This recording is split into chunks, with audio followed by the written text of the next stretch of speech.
ritual meets automotive intelligence. Whether you're grabbing coffee or tea before the day starts, we've got something worth your time. This is Auto Intelligence, produced by Auto Agentic. New episodes every Tuesday. And we're seeing something happening right now in automotive retail that, well, it's not subtle. We're 3 months into 2026, and the data is telling a story that's pretty hard to ignore. Before we dive in, thank you to everyone listening. The show's grown faster than we expected, and the conversations you're starting because of these episodes. That's exactly why we do this. So let's get into it. 2026 is being called the first true AI operations year for automotive dealerships. And that's not marketing language. That's what's actually happening on the ground. Here's the number that caught my attention. 48% of dealerships were using AI in some capacity in 2025. That's already significant. But projections show adoption crossing 70% by the end of this year. That's not gradual adoption. That's a threshold crossing. And 76% of dealers are increasing their AI budgets in 2026. Not testing, not piloting, increasing. But before we make this sound like a universal success story, we need to talk about what's actually working versus what's failing, because there's a massive gap between having AI and having AI that works. Right, and that's the conversation that needs to happen. Executive adoption hits 70%. Dealer principals and GMs are using AI tools daily. But here's what the numbers don't tell you. A significant portion of those deployments are struggling. Industry analysts are talking about the great dealer tech collapse, vendors that promised transformation but couldn't deliver operational results. So what changed? Let's start with the forcing function, because the economics are what made this non-optional.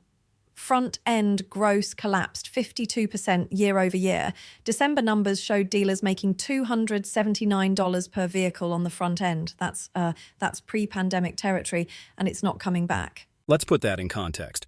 During the pandemic inventory shortage, dealers were making well over $500 per vehicle on the front end, sometimes over $1,000. That era conditioned dealerships to operate as order takers. Scarcity drove profitability. By 2026, that model collapsed, inventory normalized, but the consumer base fractured. Because the market itself bifurcated. Average transaction prices are hovering near $50,000. Nearly 2/3 of consumers say new cars are unaffordable. 31.5% of trade-ins carry negative equity. You've got buyers stretching loans to 84 months, some to 96 months. Nearly 1 in 5 consumers is carrying monthly payments exceeding $1,000. So you have this situation where the new vehicle market effectively became luxury territory. Middle-income buyers are either priced out entirely or forced into dangerous loan-to-value ratios. And dealers are caught in the middle, trying to move metal in a low-velocity environment where every deal requires aggressive margin sacrifice or deep OEM incentives. And while front-end margins were collapsing, the cost structure didn't adjust. Expenses are outpacing gross. Repair costs increased more than 33% over the past 4 years. The industry faces a shortage of 470,000 technicians by 2028, which is driving labor costs up. Marketing costs are consuming up to 70% of revenue for aggressive growth plans. Sales commissions represent another 30% of total revenue. That cost structure worked when vehicle margins were healthy. In 2026, it's economically irrational. And this is what forced dealerships to AI, not innovation, survival. But here's where the learning starts. Dealerships that rushed into AI thinking it was plug and play are failing. Hard? Yeah, this is critical. Industry reports show that out-of-the-box AI implementations are failing at the dealership level. Dealers that assumed AI was a simple software installation, buy it, turn it on, watch the magic happen, experienced poor results, customer complaints, dropped leads, AI agents giving incorrect information. Because here's what nobody told them. You have to treat AI like a new employee. It requires extensive onboarding. One successful implementation involved configuring up to 150 distinct operational parameters. You're teaching the AI your specific inventory philosophy, your pricing strategy, your service department protocols, your local market nuances. And this connects to the data quality problem. If your CRM has duplicate customer records, the same person listed 3 different ways across your systems, your AI is going to inherit that mess. Garbage in, garbage out. The dealerships seeing transformational results, they spent months cleaning data before deploying AI. Let's talk about what's actually working, because there are clear patterns. The BDC transformation is real, but it's not universal. Dealerships using AI voice agents report handling 100% of inbound calls, but the key word is handling. Early implementations had high answer rates but low resolution rates. The AI answered the phone but couldn't actually help the customer. Right. By 2026, the successful deployments evolved. AI voice agents that access unified data, service history, vehicle telemetry, real-time bay capacity, those are booking appointments in under 2 minutes. Hyundai of St. Augustine is the example everyone cites. 130 additional service appointments monthly, 30 hours per week saved, $30,000 additional monthly revenue. But here's the learning. They didn't achieve that day one. They spent months training the AI on their specific workflows. They had humans monitoring every interaction initially. They iterated based on failure points. The success came from treating it like organizational change management, not software deployment. And the metrics around BDC, cost reductions, 33% lower operating costs, 12 to 15 hours saved weekly, those are accurate, but they come with a caveat. At a SoTuCon 2025, multiple presentations leaned on what attendees called a trust me bro narrative about time savings. Vendors promised massive efficiency gains but didn't provide frameworks for how to reallocate that displaced staff time. Which created a morale problem at some dealerships. BDC staff saw AI coming in and thought, am I getting replaced? When leadership didn't have a clear answer about what those humans would do with their reclaimed time, you got resistance. The successful dealerships had that conversation up front. AI handles Tier 1 interactions, humans shift to complex relationship management and high-value consultative selling. Service departments provide another example of good implementation versus bad. The promise is predictive maintenance. AI analyzing connected vehicle telemetry to identify service needs before failure. And that's happening, but only at dealerships with clean data feeds and proper integration between vehicle telematics, DMS, parts inventory, and the service scheduler. Dealerships that bolted on a predictive maintenance tool without integrating it into their core workflow. The AI would recommend service, but the service advisor couldn't see that recommendation when the customer called, or the parts department didn't know to stock the recommended part. Or the customer got 3 separate communications, one from the AI, one from the service department, one from the OEM's connected vehicle system, creating confusion instead of clarity. Fixed operations became the financial core in 2026 because it represents 45 to 50% of gross profit, while front-end margins cratered. But here's what's interesting. The dealerships winning in service aren't the ones with the most AI features. They're the ones with the cleanest operational workflows where AI can actually execute. Finance and insurance face the synthetic identity fraud crisis, $9.2 billion in losses in 2024. The threat was existential. Criminals using generative AI to create hyper-realistic fake IDs. 80 to 85% of identity fraud is now synthetic. AI fraud detection systems like Dealertrack's Borrower Check detect over 90% of fraud that manual screening misses. That's the good. The bad? Some dealerships implemented fraud detection AI but didn't train their F&I staff on how to interpret the risk scores. The AI would flag an application as high risk, but the F&I manager would approve it anyway because they didn't understand the signal. The learning, literacy before leverage. Your F&I team needs to understand what the AI is detecting and when to trust it versus when to investigate further. The dealerships with the lowest fraud rates in 2026 combined AI detection with human judgment. The AI does the initial screening at scale. Humans investigate flagged cases with domain expertise. And here's where we need to talk about vendor positioning, because NADA 2026 was fascinating. The messaging shift was dramatic, but not all vendors could deliver on their promises. Right, every vendor was suddenly claiming to be agentic. But there's a documented gap between marketing agentic AI and actually delivering systems capable of multi-step reasoning, cross-tool action, and on-the-fly adaptation. A chatbot that can answer FAQs is not agentic. An agent that can identify a service opportunity, check warranty eligibility, verify parts inventory, book the appointment, and update the CRM autonomously. That's agentic. Impel AI positioned as the industry's only fully integrated AI operating system. FullPath launched automotive's first agentic CRM, emphasizing fully orchestrated multi-agent systems. LotLinks unveiled Revive to resurrect closed lost leads. The positioning was aggressive. And some of it's legitimate.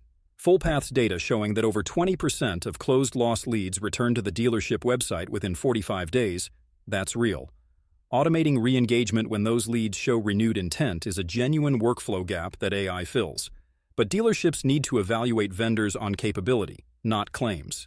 The DMS giants, CDK and Reynolds, took a different approach. They positioned AI as built-in rather than bolt-on, arguing that third-party vendors suffer from siloed data access. CDK launched their built-in customer data platform.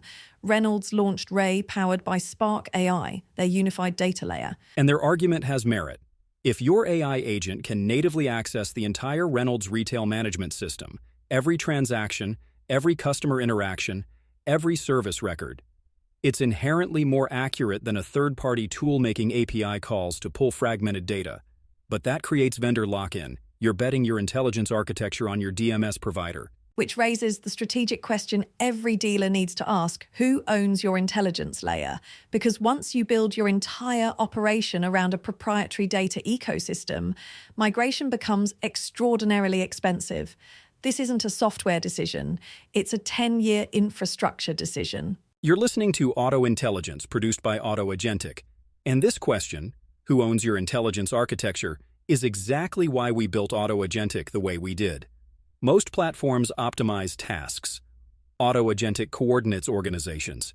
We built more than 75 specialized automotive agents into a single enterprise intelligence system, but critically, it's designed to integrate across your existing stack. Because the reality is most dealerships aren't going to rip out their DMS, and they're not replacing their CRM overnight. What they need is an intelligence layer that sits above those systems, orchestrates them, and maintains context across every handoff. When we talk about agents, we mean systems that reason across goals and execute multi-step workflows autonomously while preserving the investments you've already made. And what 2026 is teaching the industry is that architecture matters more than features. A dealership with 3 AI tools that share a unified data layer outperforms a dealership with 15 disconnected AI features. The coordination is what compounds. This isn't AI layered onto workflows. It's intelligence embedded into operations. From 2024 through 2025, foundations were built. 2026 is the year pilots become playbooks. We're working with a limited number of organizations this year to prove that coordination in real dealership operations, not demos, not pilots, but production environments, and codify what works into playbooks the industry will depend on. Because 2027 through 2029 bring ecosystem intelligence, and by 2030, agentic orchestration becomes the baseline. Now back to what's working and what's not. Let's talk about the data architecture conversation, because this is where a lot of dealerships are getting stuck. The promise of data lakehouse architectures, combining data lake flexibility with data warehouse governance, is real. Mercedes-Benz Brazil built one that became the heart of the industrial operation. But here's the bad news. Most dealerships don't have the internal expertise to architect a data lakehouse. They're trying to hire data engineers in a market where those skills are expensive and scarce. And the vendors selling lakehouse solutions often oversimplify the implementation complexity. The learning? Start with data hygiene before you architect anything complex. AutoNation achieved 90% clean data with compliance consent logs. Some dealerships cut their unprotected data footprint by 93% through AI-powered risk scoring. Those aren't lakehouse projects, those are data governance projects, and they're prerequisites. You can't build intelligent architecture on dirty data. And modern vehicles generate 1,000 to 3,000 data points per car with less than 1% immediately actionable. If you're trying to ingest all that telemetry without a strategy for what to do with it, you're just creating an expensive data swamp. The OEM data ecosystem adds another layer of complexity.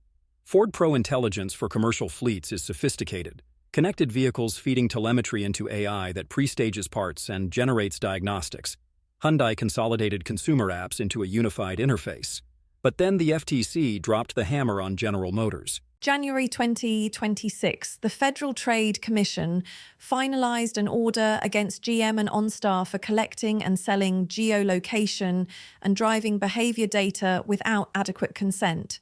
5-year ban on sharing that data with consumer reporting agencies, 20 years of mandatory affirmative express consent protocols. That enforcement action changed everything, because every dealership accessing OEM-connected vehicle data now operates under the assumption that one misstep triggers existential regulatory risk, fines up to $50,120 per violation per day. That's not a slap on the wrist, that's a dealership closure. And this connects to the compliance dimension that reshaped AI adoption in 2026. Dealerships are financial institutions under Gramm-Leach-Bliley. The FTC's Safeguards rule mandates strict data governance. The CDK ransomware attack in June 2024 made cybersecurity existential. But the new risk in 2026 is shadow AI. Dealership employees innocently pasting customer credit applications into ChatGPT to summarize them. That's unencrypted, non-public personal information going to a third-party LLM. One employee doing that once creates catastrophic compliance exposure. The good news, dealerships are getting serious about this. AI governance frameworks from organizations like STAR, Standards for Technology and Automotive Retail, provide practical guidance. The bad news, it requires constant training, monitoring, and enforcement. You can't just send a memo saying don't use ChatGPT with customer data and assume compliance. The learning is that compliance isn't an IT problem. It's an organizational culture problem. The dealerships that are AI native ready treat data governance as a daily operational discipline, not an annual audit checkbox. Let's talk about the stratification between single-point dealers and mega groups, because implementation looks completely different at different scales. Single-point dealers with $3,000 to $6,000 software budgets are focusing on quick wins, AI voice agents, automated lead scoring. And they're smart to maintain human-in-the-loop workflows. Their competitive advantage is local relationships. They're using AI to give their experienced staff more time for high-value interactions, not to eliminate the human touch entirely. That's the right strategy for their context. But some single-point dealers made the mistake of trying to implement enterprise-grade AI architectures they couldn't support. They bought sophisticated multi-agent platforms designed for dealer groups, then couldn't configure them properly because they lacked dedicated IT staff. The AI sat unused, and they wrote off the investment as AI doesn't work. The learning? Match your AI ambition to your operational capacity. A properly configured AI voice agent that saves your BDC staff 15 hours a week delivers more value than a sophisticated but poorly implemented enterprise platform that nobody uses. Mega dealer groups face the opposite problem. They have the capital $25,000 to $75,000 or more in enterprise software budgets. They have the IT staff, but they're trying to standardize AI workflows across multiple rooftops with different local market dynamics, different staff capabilities, different OEM relationships. The successful mega groups built centralized AI governance with local flexibility. The intelligence architecture is unified. One data layer, one set of agents, standardized compliance protocols.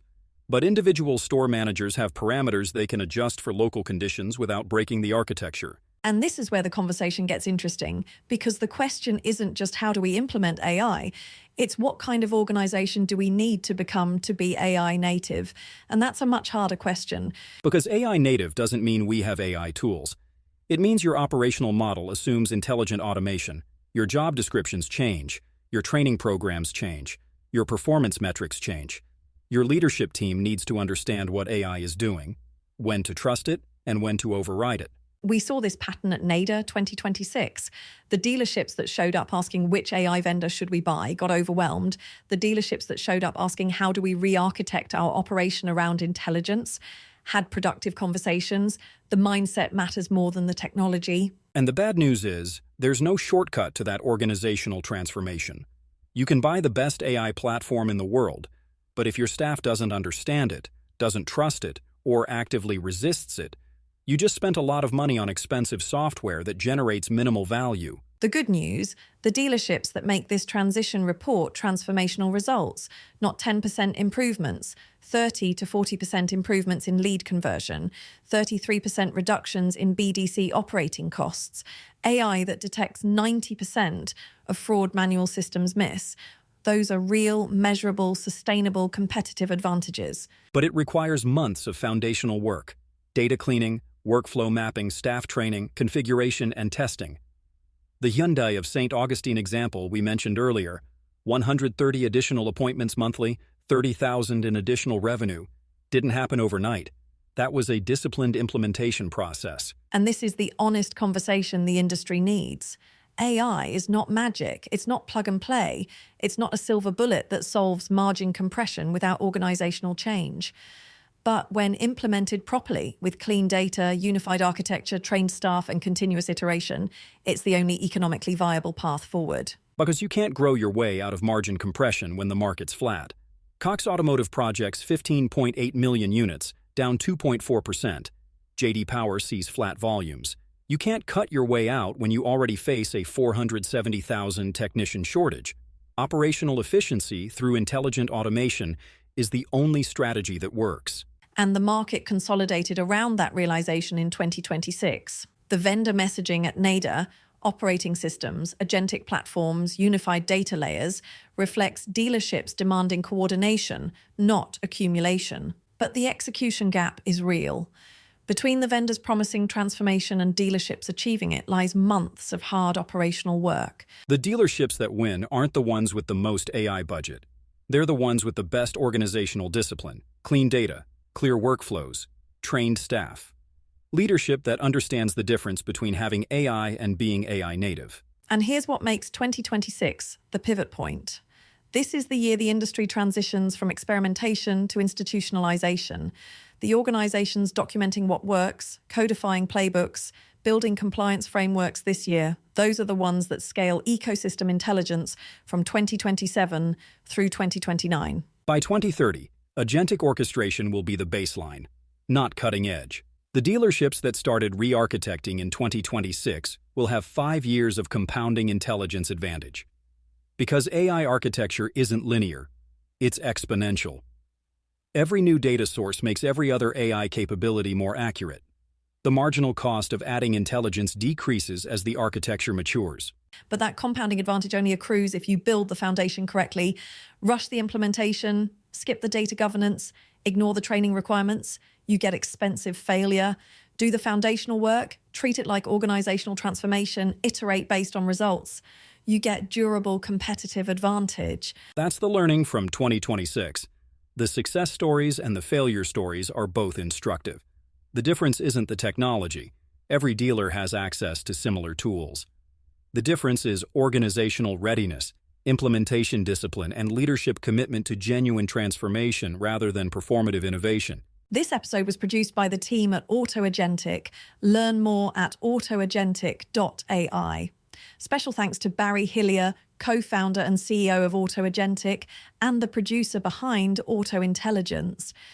If you have topic ideas, industry stories you think we should cover, especially if you've got implementation war stories, both successes and failures, reach out to Barry at autoagentic.ai. Because the honest conversations about what's working and what's not, those are the conversations that actually help the industry. If today's episode gave you clarity on the gap between AI hype and AI reality, share it with someone wrestling with implementation decisions.